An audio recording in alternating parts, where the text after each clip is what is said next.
Good evening friends.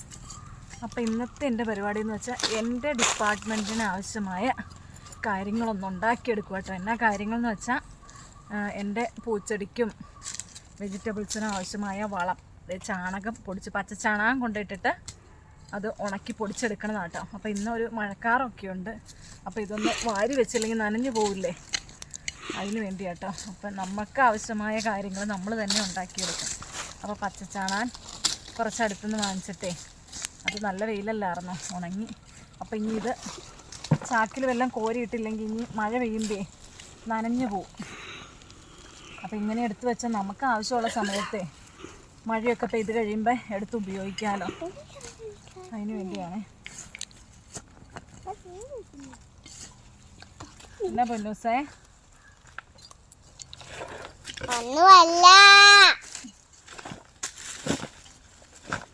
അമ്മ എന്താ ചെയ്യുന്നേ? നന്നായിട്ട് പൊടിഞ്ഞേ.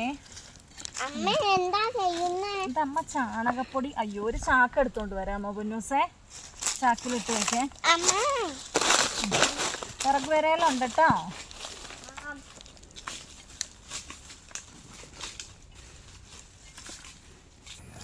ചാക്കിലേക്ക് വാരിയിടാം.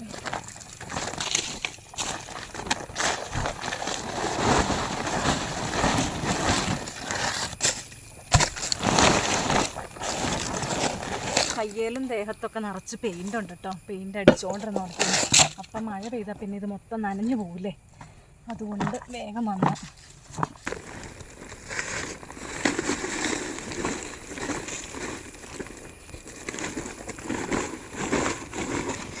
മഴയൊക്കെ പെയ്ത് കഴിയുമ്പേ എല്ലായിടത്തും ചാണകപ്പൊടിയുടെയൊക്കെ ആവശ്യം വരും. അപ്പം അന്നേരം നമ്മൾ അന്വേഷിച്ചാൽ കിട്ടില്ല. അപ്പോൾ ഇപ്പോൾ പച്ചൻ ചാണാനുണ്ട്, അതങ്ങ് ഉണക്കി പൊടിച്ച് വെക്കാവുന്നതല്ലേ ഉള്ളൂ. അതുകൊണ്ട് ഞാൻ ആവശ്യത്തിന് അങ്ങ് ഉണക്കിയെടുക്കുക. അപ്പോൾ അത് ഞാൻ വാരി കഴിഞ്ഞു കേട്ടോ. ചാക്കിൻ്റെ ഉള്ളിലാക്കി. അപ്പം ഇങ്ങനത്തെ ഒരു ചാക്ക് അടുക്കിയുണ്ട്. ഒരു സമാധാനം. ഒരു ചാക്കല്ല, 3/4 ചാക്കുണ്ട്.